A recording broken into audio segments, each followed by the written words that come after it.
It was an ordinary holiday morning, one of those serene days where the sunlight seemed to whisper promises of laughter and relaxation. I stood in the hallway urging my son Aaron to hurry up for his baseball game. The day seemed as predictable as ever, until it wasn't. The moment I opened the door, the world as I knew it unraveled. I froze, my breath hitching, as though I'd stepped into a nightmare. Standing on the doorstep, like a ghost resurrected from the past, was Mark, my husband who had vanished without a trace 3 years ago.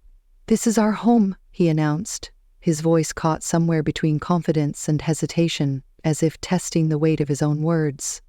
My mind reeled, struggling to reconcile the man in front of me with the one I'd mourned, questioned, and cursed for years. But before I could even begin to process his shocking return, someone else stepped forward from the shadows. It was Clara, my sister-in-law. Her presence hit me like a punch to the gut. The sight of her, poised, calculating, and far too calm, made my stomach churn with unease. "We're here to take custody of Aaron," she said, her voice oozing with a syrupy condescension that made my skin crawl. The words cut through me, leaving behind a dizzying storm of fear and fury. How many nights had I stayed awake, speculating about the connection between Mark's disappearance and Clara's abrupt vanishing? It couldn't have been a coincidence. I had always suspected there was something deeper, something darker at play, but life, with its endless distractions and unyielding demands, had left me no room to investigate. As I stood there, caught between disbelief and a growing sense of dread, I barely registered Aaron's small voice behind me. The sound snapped me back to reality, but nothing could prepare me for the storm that was about to descend. "Hey, Mom, who are you talking to?" My heart clenched. He stood there, my brave little boy, unaware of the storm about to break. Clara turned her predatory smile towards him. "Oh, it's nice to finally meet you. You're Aaron, right? I've wanted to meet you for so long." Her voice churned my insides. That same voice that had charmed everyone around her, masking the manipulative, cruel nature I knew too well. The voice I had hoped to never hear again. Aaron, confused, glanced at me and then back at them. "Dad, what are you doing here? And who is she?"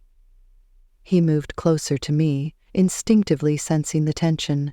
Mark and Clara stood there, gaping like fish out of water, clearly not expecting this confrontation. Before they could recover, Aaron continued, his voice tinged with anger. "We're about to leave. Move." It was then that Mark and Clara noticed something behind me, their faces drained of color. I couldn't help but let out a bitter laugh. Standing there was my daughter, Elise, cradled in Aaron's arms. Mark's eyes widened in shock, his gaze flicking between Elise and me. "Mark? Clara?" I started. My voice steadied despite the chaos in my heart. 2 years ago, you left without a word. I was left alone to pick up the pieces, to raise Aaron, and to face an unexpected pregnancy. I paused, letting the weight of my words sink in. Clara's eyes narrowed, but I continued. "I'm not the same person you abandoned. I fought hard to build a life for my children and me, and I won't let you waltz back in to destroy that." Their faces were a picture of shock, disbelief, and, for a fleeting moment, guilt. But it was too late for guilt. The wounds they had inflicted ran too deep. "Please leave," I said firmly. "You have no right to be here." Mark opened his mouth, likely to spout some excuse or plea, but I didn't want to hear it. I closed the door on them, on the past they represented. Turning back to my children, I saw Aaron looking at me with newfound respect, and Elise gurgling, blissfully unaware of the storm that had just passed. I took a deep breath, steadying my racing heart. This was just the beginning. The battle lines were drawn, and I was ready to fight for my family's future. The days following Mark and Clara's unwelcome visit were a whirlwind of emotions and memories, a tidal wave that threatened to drown me. I found myself revisiting the dark days after Mark's disappearance, the sleepless nights filled with worry, and the countless hours I spent questioning what I could have done differently. Aaron had struggled the most. Once a cheerful and outgoing boy, he became sullen and withdrawn, his bright eyes dimming. I remembered the countless dinners he pushed away, the school events he begged me to skip, and the cold, distant looks that replaced his warm smiles. It tore at my heart, but I couldn't find a way to reach him. As I brooded over these memories, Elise's innocent laughter echoed through the house, a stark contrast to the storm raging within me. She was my unexpected blessing, a light in the darkness of Mark's betrayal. Her birth had been a turning point for me, a moment of profound strength and vulnerability. One evening, as I tucked Aaron into bed, he turned to me with serious eyes. "Mom, why did Dad leave us? Did we do something wrong?" His question hit me like a physical blow. "No, honey, you did nothing wrong. Sometimes adults make choices that don't make sense, and it's not because of anything you did. But why did he come back? And with Aunt Clara?" The confusion in his voice was heartbreaking. I sighed, searching for the right words.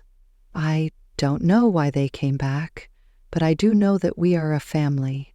You, me, and Elise. We'll get through this together." He nodded slowly, his young face etched with worries no child should bear. "I trust you, Mom. I just wish things were like before." I kissed his forehead, whispering, "I know, my love. I wish that too." The next day, I was jolted out of my reverie by a call from my lawyer, Mr. Thompson. "Lauren, we need to discuss your legal options. Mark and Clara's claim is baseless, but we should prepare a case." I listened, my mind racing. This was my chance to fight back, to ensure that Mark and Clara couldn't hurt us anymore. "Let's do it," I said firmly. "I want to protect my children, and I won't let them be used as pawns in whatever game Mark and Clara are playing." Mr. Thompson's voice was reassuring. "You're making the right decision. I'll start preparing the documents. We'll show them that they can't just walk over you." As I hung up, a sense of determination settled over me. Mark and Clara had underestimated me, thinking I would crumble under their pressure, but they were wrong. I was stronger now, tempered by the trials I had faced. I looked at Aaron playing with Elise and knew that I would do whatever it took to keep them safe. This was no longer just about revenge. It was about justice for my children and me. Mark and Clara had awakened a fierce protectiveness in me, and I was ready to fight back with everything I had. As the days turned into weeks, my resolve hardened like steel. I was prepared for the legal battle ahead, but nothing could have prepared me for the emotional warfare that ensued. Mark and Clara, like vultures circling their prey, began their campaign to wear me down. One afternoon, as I collected Aaron from school, I found them waiting, their presence a dark cloud on a sunny day. Clara's voice was sickeningly sweet as she called out to Aaron, "Hi, sweetie, we've missed you so much." Aaron clung to my hand, his body tense. "Why are you here?" he asked, his voice barely above a whisper. Mark stepped forward, his expression one of feigned concern. "We just wanted to see you, son. We're your family too, you know." I felt a surge of anger. "You lost the right to call yourself his family when you abandoned him," I snapped, pulling Aaron closer. Clara's eyes narrowed, her facade slipping. "Lauren, you can't keep him from us. We have rights." "Rights? You have no rights here," I retorted, my voice cold. "You both made your choice 3 years ago. Now live with it." Mark's face twisted in anger. "You think you're so perfect, Lauren? You're just a bitter woman who couldn't keep her husband happy." I could feel Aaron's grip tighten on my hand, his small body shaking. "Let's go, Aaron," I said, turning to leave. "But Clara wasn't done." "You'll regret this, Lauren. We'll get what we want. We always do." Their threats echoed in my ears as we walked away, but I wouldn't let them see my fear. I had to be strong for Aaron and Elise. That night, as I lay in bed, their words haunted me. The idea of losing Aaron to those two was unbearable. I couldn't let it happen. I had to be smarter, stronger. The next day I met with Mr. Thompson, my determination like a shield around me. "I want full custody of Aaron, and I want Mark and Clara to have no visitation rights," I said firmly. Mr. Thompson nodded. "It's going to be a tough battle, but I believe we can win this. You're a good mother, Lauren. The court will see that." As the legal preparations progressed, I found an unexpected ally in my own home, Aaron. One evening he came to me, his young face set in a serious expression. "Mom, I want to tell the judge that I want to stay with you. Dad and Aunt Clara, they're not my family, not really." Tears welled in my eyes as I hugged him tightly. "Thank you, Aaron. That means more to me than you'll ever know. The day of the court hearing arrived like a storm on the horizon. I walked into the courtroom with Aaron by my side, ready to fight for our future. As the proceedings began, Clara tried to play the doting aunt, her words dripping with insincerity. Mark played the role of the repentant father, but his eyes were cold and calculating. But when Aaron spoke, his voice clear and unwavering, the truth shone through. I want to stay with my mom. She's been there for me when no one else was. The judge's decision came like a ray of sunlight through the clouds, full custody granted to me with no visitation rights for Mark and Clara. As we left the courtroom, Mark's face was a mask of rage, and Clara's eyes burned with malice. But it didn't matter. We had won. Aaron and I, together. The victory in court brought a temporary sense of peace, but it was short-lived. Mark and Clara, like wounded animals, became more desperate and dangerous in their tactics. They started a slanderous campaign, spreading lies and rumors about me and our community. It was a psychological warfare I hadn't anticipated. One evening, Aaron came home from school, his eyes brimming with unshed tears. "Mom, kids at school are saying you stole me from Dad, that you're keeping me away from him because you're mean." My heart broke at his words. "Aaron, you know that's not true. Everything I've done to protect you and Elise." He nodded, but the doubt was evident in his eyes. "I know, Mom, but it's hard. They don't understand." I hugged him, feeling his small body tremble. "I know it's hard, sweetheart, but we'll get through this. We're stronger than their lies." As the days passed, the rumors grew more vicious. Clara had always been cunning with her words, and now she used them like a weapon to turn my world upside down. I knew I had to fight back, but I was wary of stooping to their level. Then one day, Mark showed up at my workplace, a facade of remorse plastered on his face. "Lauren, can't we just talk about this, for Aaron's sake?" His words were like poison, and I could see through his act. "There's nothing to talk about. You made your choice, Mark. Now live with it." He grabbed my arm, his grip tight. "You're ruining my life, Lauren, you and that kid." I pulled away, my voice steady. "No, Mark, you did that all by yourself." As I walked away, his parting words sent a chill down my spine. "This isn't over, Lauren. I won't give up that easily." The legal victory had given me custody of Aaron, but it hadn't ended the war. Mark and Clara were relentless, and I could see the toll it was taking on Aaron. He was caught in the middle of a battle he didn't understand, torn between his biological father and the mother who had never left his side. One night, Aaron came to me, his face etched with conflict. "Mom, what if Dad changes? What if he wants to be a real dad?" His words hit me hard. "Aaron, I know he's your dad, and it's normal to hope for that, but we have to see people for who they are, not who we want them to be." Aaron was silent for a moment, then looked up at me, his eyes clear. "I know. I just wish things were different." I held him close, whispering, "I do too, Aaron, I do too." Despite the ongoing battle, I had to ensure that Aaron and Elise remained my priority. They were my strength, the reason I fought so hard, and I would do anything to protect them, to give them the life they deserved, free from the shadows of Mark and Clara's deceit.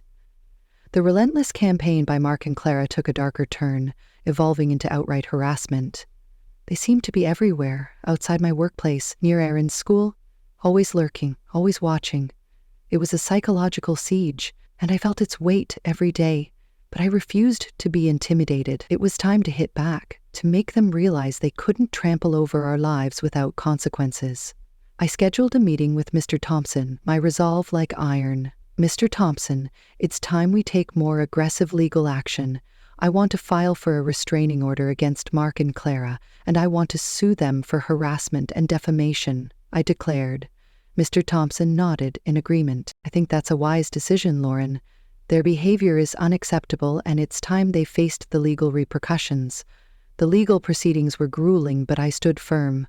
In court, Mark played the victim, a man wronged by his vindictive ex-wife. Clara, ever the actress, wept about being denied the chance to be a part of her nephew's life. But their performance couldn't mask the truth. The judge saw through their facade and granted the restraining order. Additionally, they were ordered to pay damages for their defamatory actions. As we left the courtroom, Mark's face was a mask of fury, while Clara's eyes burned with unspoken threats. But this time, I wasn't afraid. I had the law on my side. Their defeat in court, however, did little to quench their vendetta. If anything, it seemed to fuel their spite. One day, I received a chilling phone call from Mark. "You think you've won, Lauren? You think you can just destroy my life and walk away? I'll make sure you regret this," he hissed through the phone. I clenched my jaw, fighting back the fear his words invoked. "You brought this on yourself, Mark. I'm just protecting my family. You haven't seen the last of me, Lauren." "This isn't over," he spat before hanging up. His threat hung in the air like a toxic cloud, but I wouldn't let it break me. I had Aaron and Elise to think about. They were my world, and I would go to any lengths to shield them from Mark and Clara's malice. But as days turned into weeks, the constant stress began to wear me down. The never-ending vigilance, the fear of what Mark might do next, the pressure of being the single mother, it was all consuming. One evening, as I put Elise to bed, Aaron came to me, his expression somber. "Mom, are we going to be okay?" Dad sounded really mad on the phone. I pulled him into a hug, my heart aching for the worry he had to bear. "We're going to be okay, Aaron. I won't let anything happen to us, I promise." But even as I spoke the words, I knew the battle was far from over. Mark and Clara were like a storm on the horizon, and I needed to be ready for whatever they threw our way. The weeks following the court ruling were a tense and watchful time. Mark and Clara, now bound by the restraining order, had receded into the shadows, but their silence was more unnerving than their threats. I knew this lull was just the calm before another storm. Then it happened. Clara, in a move of sheer desperation, orchestrated a public scene. I was picking up groceries when she appeared out of nowhere screaming accusations. "You're a monster, Lauren! You've torn our family apart," Clara wailed, drawing the attention of bystanders. I stood my ground, my voice steady. "Clara, you need to leave. You're violating the restraining order." Her face twisted in rage. "I don't care. The world needs to see what kind of person you really are." But her theatrics backfired. The store manager, recognizing the disturbance, called the police. As they escorted a hysterical Clara away, her image of the wronged aunt crumbled. This public meltdown was the final straw. The police charged Clara with violating the restraining order and public disturbance. Mark, too, faced consequences. His involvement in the harassment and defamation, now fully exposed, led to his arrest. As I watched them being taken away, a part of me felt a pang of pity. They had descended into their own hell, a pit they had dug with their lies and hatred. But this feeling was quickly overshadowed by a sense of justice. They were finally facing the consequences of their actions. In the aftermath, the community's perception shifted. The truth about Mark and Clara's deceit and manipulation became apparent. People who had once whispered behind my back now offered their apologies and support. Aaron, witnessing the downfall of his father and aunt, had mixed emotions. "Mom, is it wrong to feel happy about Dad and Aunt Clara getting arrested?" I took his hand, understanding his inner turmoil. "It's okay to feel relieved, Aaron. They hurt us a lot. It's okay to want justice for that." The battle that had consumed our lives for months finally seemed to be over. Mark and Clara, once towering figures of intimidation, were now diminished, their power to harm us stripped away. As I tucked Aaron and Elise into bed that night, a sense of peace settled over me. We had weathered the storm and emerged stronger. I knew there would be challenges ahead, but for the first time in a long while, I felt hopeful about the future. With Mark and Clara's legal retribution, a heavy burden lifted from our shoulders. The days seemed brighter, and our home was filled with laughter once again. Aaron's smile returned, and Elise's innocent giggles were a balm to our scarred hearts. The community's support was overwhelming. Apologies turned into offers of help, and slowly the rumors and whispers faded away. We were rebuilding our lives, piece by piece. But the true testament to our newfound peace came on my birthday. Aaron, now more mature and thoughtful, had a surprise for me. He approached with a shy smile, a small gift in his hand. "Happy birthday, Mom. I made this at school for you," he said, handing me a beautifully crafted photo frame. It held a picture of the three of us, smiling and happy. Tears welled up in my eyes as I hugged him. "Thank you, Aaron. This is the best gift I could ever ask for."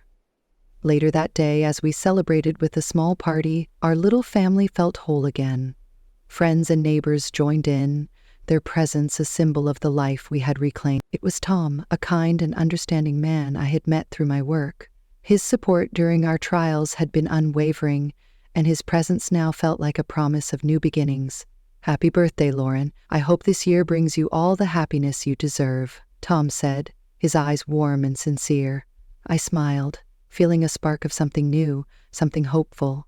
"Thank you, Tom. It's already off to a great start." As the party wound down, Aaron came up. To me, his expression was unusually serious, his young eyes brimming with thoughts far beyond his years. "Mom," Aaron began, his voice soft yet determined, "I've been thinking, maybe it's okay to start new things, to be happy again." His words stopped me in my tracks. I knelt down to meet his gaze, searching his face for the emotions behind his statement. "It's more than okay, Aaron," I said gently. "We've been through so much, and we deserve to find happiness again."